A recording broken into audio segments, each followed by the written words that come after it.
వరంగల్లో భారతీయ జనతా పార్టీ కార్యాలయంపై దాడిని నిరసిస్తూ పార్టీ శ్రేణులు ఆందోళన చేపట్టారు.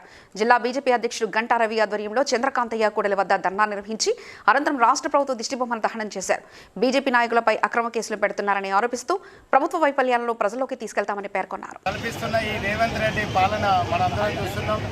మొన్న బంచవాడలో ఒక హిందూ మహిళపై మతోన్మాద శక్తులు అత్యాచారానికి పాల్పడడం చూసాం. ఆ కుటుంబాన్ని పరామర్శించడానికి భారతీయ జనతా పార్టీ రాష్ట్ర అధ్యక్షులు ఎన్ రామచంద్రరావు గారు వెళ్తుంటే వారిని అక్రమంగా పోలీసులు అరెస్టు చేసి కొల్లారం పోలీస్ స్టేషన్కి తరలించడం జరిగింది.